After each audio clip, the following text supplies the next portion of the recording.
बिस्मिल्लाहिर्रहमानिर्रहीम। अस्सलाम वालेकुम। मेरे अज़ीज़ तुलबा व तालिबात, उम्मीद है कि आप सब खैरियत से होंगे। मेरा नाम है दिल महबूब और आज हम बाब नंबर 1 के मशकी सवालात करेंगे जो रह गए हैं।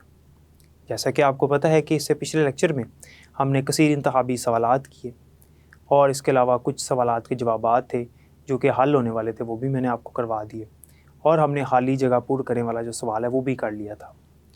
आज हम जो इसका आखिरी सवाल है जिसके अंदर फ़्लो चार्ट हैं वो हल करेंगे और उसमें जो पहले 3 फ़्लो चार्ट हैं वो आज के इस लेक्चर में करेंगे, तो इसको ध्यान से समझिएगा। चलते हैं लेक्चर की तरफ। सबसे पहले हमारे पास जो पहला फ़्लो चार्ट है उसको देखेंगे। पहले फ़्लो चार्ट की जो इबारत है वो आपके सामने नज़र आ रही है। इसमें वो कहता है कि सारिफ से 2 नंबर N1 और N2 लें। ये वो कह रहा है कि कितने नंबर लेने हैं, 2 नंबर लेने हैं और नंबर कौन से हैं, N1 और N2। और ये बताएं कि N1 नंबर को N2 मुकम्मल तकसीम करता है या नहीं करता। यानी ये जो पहला नंबर है जिसको हमने N1 यानी जिसे हम अगर उर्दू में कहें तो N1 है, इसको N2 मुकम्मल तकसीम करता है या नहीं करता, हमने ये चीज़ देखनी है और उसके बाद इसका जो भी नतीजा आएगा वो हमने बताना है। अब ये जो 2 नंबर हैं, बड़ा आसान सा काम है, हमने किससे लेने हैं, सारिफ से लेने हैं। जैसा कि आपको पता है कि मैंने आपको पहले भी बताया हुआ कि जब हम एक 2 नंबर लें या 1 नंबर लें या दिए गए नंबर, कोई भी ऐसी बात लिखी हो भारत में, तो आपने वो नंबर सारिफ से, जिसे हम यूज़र कहते हैं, उससे ले लेना बस, उसमें कोई मुश्किल काम नहीं है। तो इसका जो हल है वो मैं आपको दिखाता हूँ। ये आपके सामने एक फ़्लो चार्ट बना हुआ है और ये इसी पहले फ़्लो चार्ट का हल है। इसमें सबसे पहले तो हमने स्टार्ट किया, यहाँ पे लिखा स्टार्ट, यानी ये फ़्लो चार्ट को हमने शुरू किया। और आपको पता है कि फ़्लो चार्ट को शुरू करने के लिए हम टर्मिनल की अलामत का इस्तेमाल करते हैं। इसमें सबसे पहले तो जब फ़्लो चार्ट को हमने शुरू कर लिया तो उसके बाद हमने इनपुट में 2 नंबर लेने होते हैं यूज़र से, क्योंकि उसने हमें कहा है कि आपने सारिफ से 2 नंबर लेने और वो नंबर आपने किस में लेने हैं वो भी उसने बता दिया है, N1 और N2। तो यहाँ पर हम फिर दूसरे नंबर पे इनपुट लेंगे।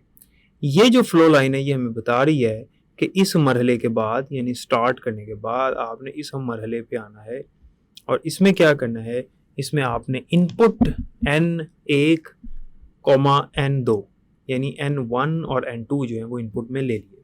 अब हमने ये चेक करना है कि सारिफ ने जो भी नंबर दिया हुआ है, पहला और दूसरा नंबर ज़ाहिर है वो देगा। जो पहले नंबर पे वो नंबर यानी अदद इनपुट करेगा वो N1 में चला जाएगा और दूसरा जो अदद होगा वो N2 में चला जाएगा।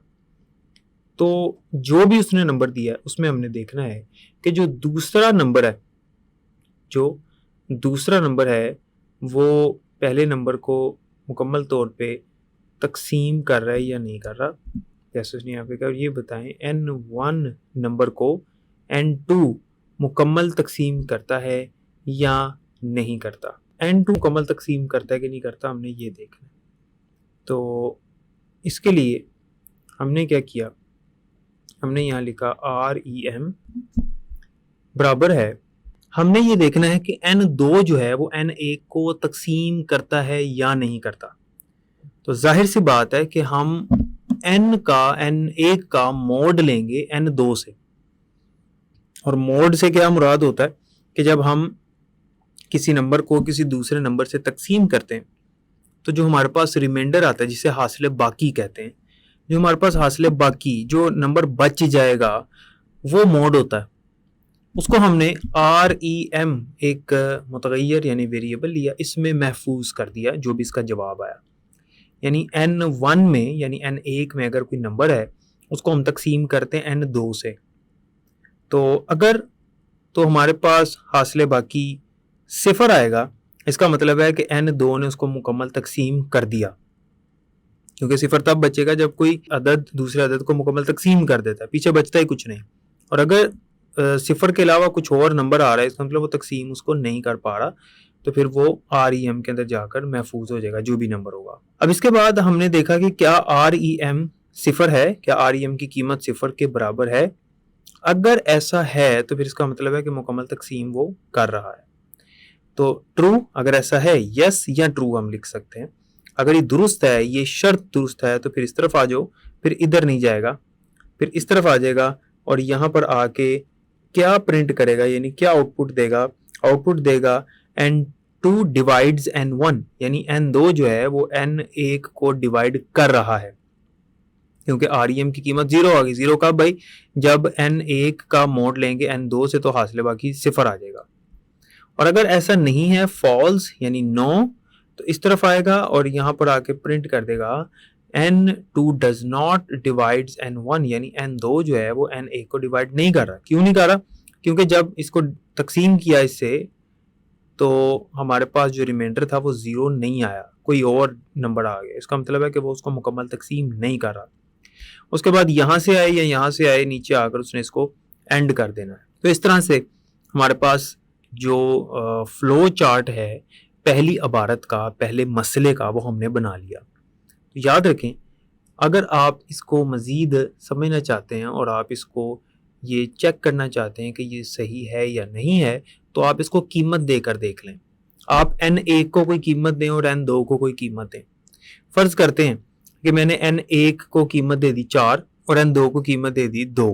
तो यहाँ पे जब 4 का मोड लेंगे हम 2 से, तो 2 को जब 2 से ज़रब दिया तो 4 ही आ गए, यानी 4 जो है वो 2 पे मुकम्मल तकसीम हो जाता है, क्योंकि 2 के पहाड़े में 2 पे ही 4 आता है, यानी 2 को 2 से ज़रब करें तो 4 आता है, मुकम्मल तकसीम हो गया।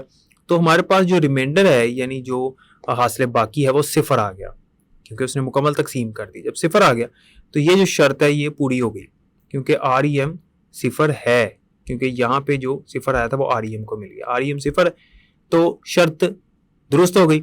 जब शर्त सही हो गई, दुरुस्त हो गई, तो फिर ट्रू की तरफ आएगा, फॉल्स की तरफ नहीं जाएगा। इधर आएगा और प्रिंट कर देगा n2 डिवाइड्स n1, यानी n2 ने तकसीम कर दिया n1 को, क्योंकि 4 जो है वो मुकम्मल तकसीम हो जाता है 2 से। अगर यहाँ पे n1 की कीमत 5 होती तो REM में क्या चले जाना था 1, क्योंकि 2 को अगर हम 2 से ज़रब देते हैं तो 4 आता है, तो पीछे 1 बच जाता है। 2 को 3 से ज़रब दें वो तो 6 हो जाता है, तो उस तरफ नहीं जाना, तो 1 बच गया, तो REM की कीमत 1 हो गई। तो जब ये फॉल्स हो जाएगा तो इस तरफ आएगा और वो कहेगा कि n2 does not divides n1, यानी n2 जो है वो n1 को मुकम्मल तौर पे तकसीम नहीं कर रहा। तो ये था हमारा पहला फ्लो चार्ट। अब हमारे पास दूसरा फ्लो चार्ट है, यानी दूसरी इबारत अब हमारे पास ये है कि सारिफ से इनपुट के तौर पर कोई साल लें, बताएं ये लीप का साल है या नहीं है। आपने सारिफ से इनपुट के तौर पे साल लेना है, जैसे 2022 है, 2023 है, 2015 है, 2017 है, 2018 है। तो आपने सारिफ से इनपुट के तौर पे साल ले लेना है और उसको बताना है कि लीप का साल है या नहीं है। अब लीप का साल होता क्या है?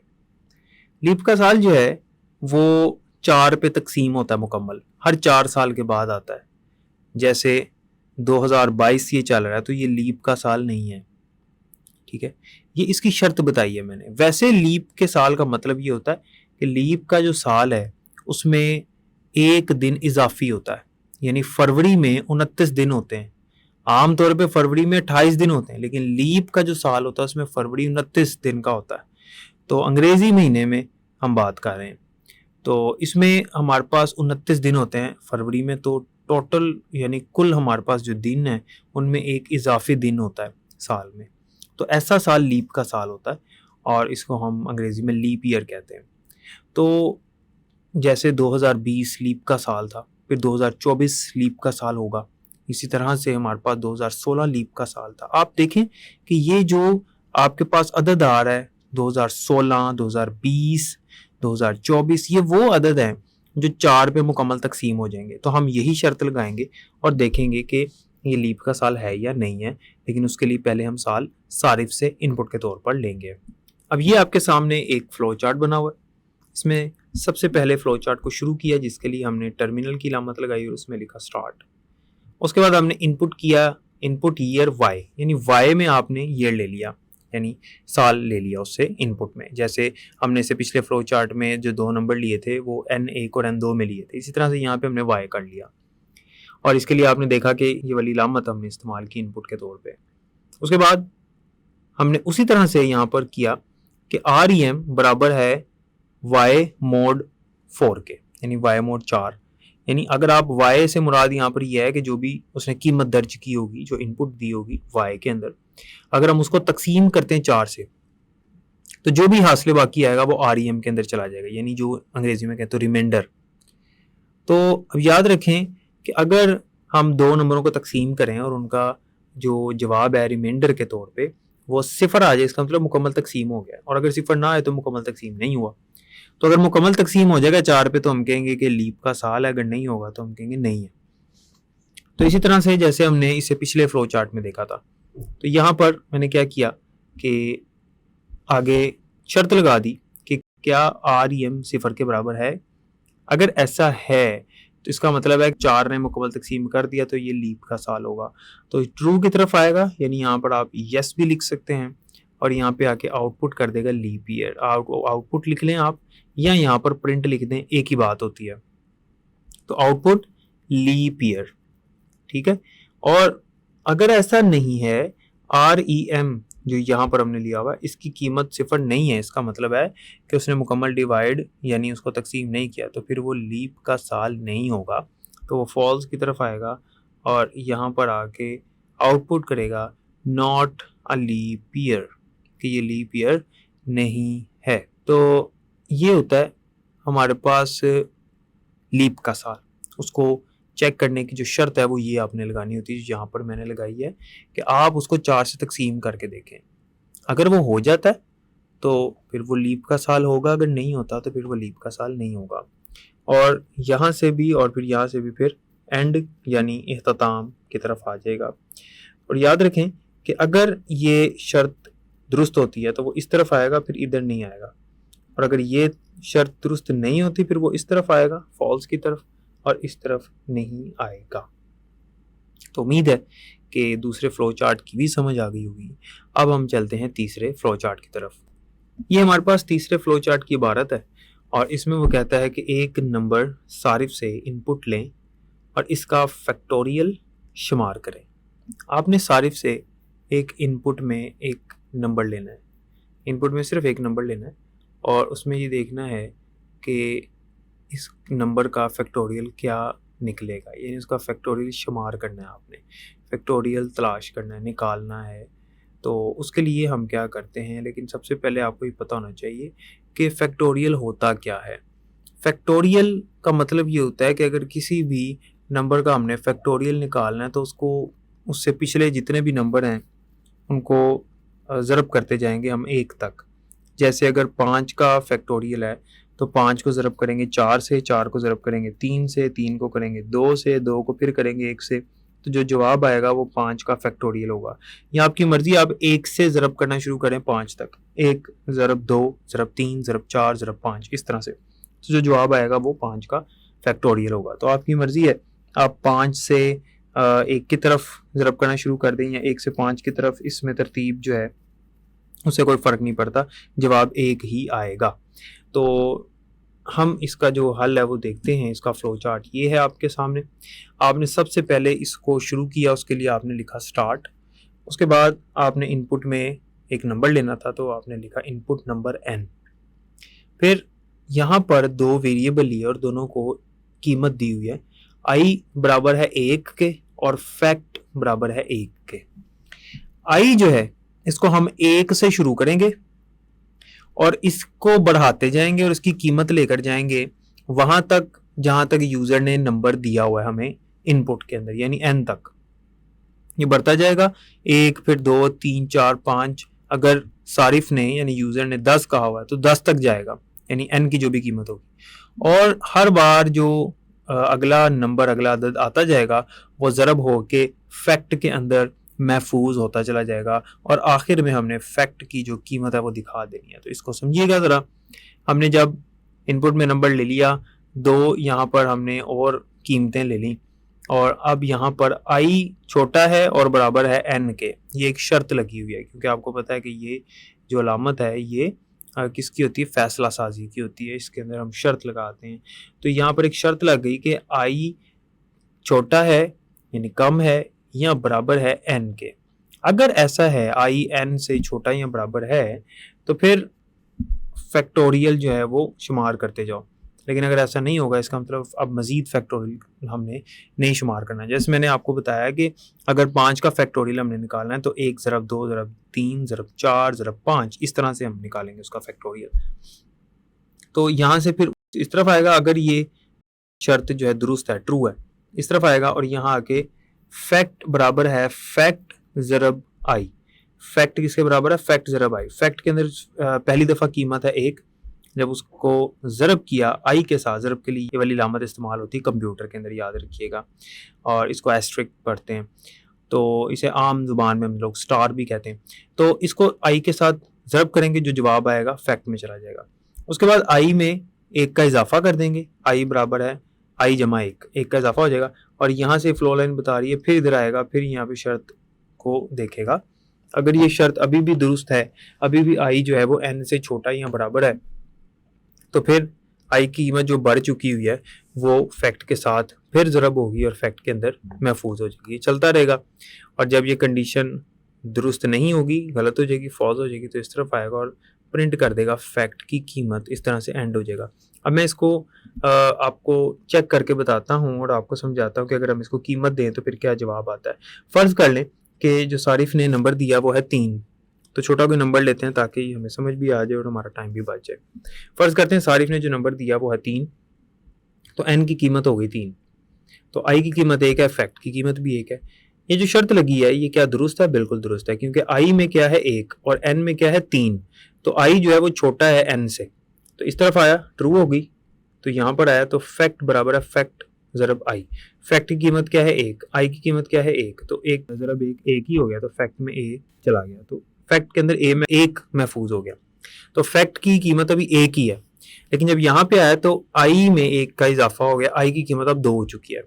यहाँ से उसने ये शर्त दोबारा देखी और i की जो कीमत है हमारे पास वो अब 2 हो चुकी है, लेकिन 2 अभी भी छोटा है n से, क्योंकि n की कीमत हमारे पास 3 है, 3 का फैक्टोरियल हम निकाल रहे हैं। तो ये शर्त फिर दुरुस्त हो गई, ट्रू, और यहाँ पे आया तो फैक्ट के साथ ज़रब करना है इस बार i, तो फैक्ट की कीमत हमारे पास 1 है, अभी पीछे हमने किया था, और i की कीमत हमारे पास 2 हो चुकी है, तो 1 ज़रब 2 कितना हो गया 2, और वो किस में चला गया? फैक्ट के अंदर महफूज हो गया। अब फैक्ट की कीमत 2 है और i में जब यहाँ पे इजाफा हुआ तो i की कीमत 3 हो गई। यहाँ से इधर आया तो i अब छोटा नहीं है n से, क्योंकि n भी 3 है, i भी 3 है, लेकिन i n के बराबर तो है, तो ये अभी भी दुरुस्त है, ट्रू की तरफ आएगा इधर। अब फैक्ट की कीमत 2 है और i की कीमत 3 है, तो 2 ज़रब 3 कितना हो गया? 6, तो 6 किस में चला गया? फैक्ट में चला गया।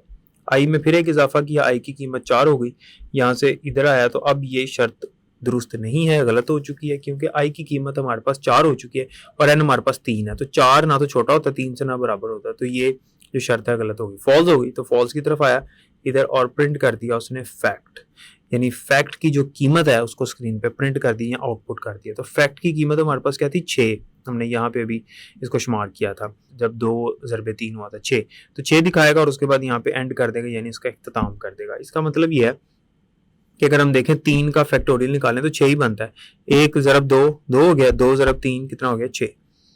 तो हमारा फ्लो चार्ट बिल्कुल सही काम कर रहा है। तो उम्मीद करता हूँ कि यहाँ तक आपको समझ आ गई होगी। बाकी इंशाल्लाह जो अगले 2 और फ्लो चार्ट हैं वो हम अगले लेक्चर में पढ़ेंगे।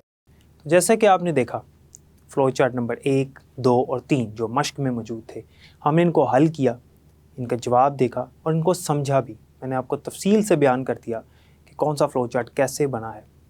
उम्मीद करता हूँ कि यहाँ तक आपको समझ आ गई होगी। बाकी इंशाल्लाह अगले लेक्चर में पढ़ेंगे। तब तक के लिए मुझे इजाज़त दें। अपना बहुत ख्याल रखिएगा। अल्लाह हाफ़िज़।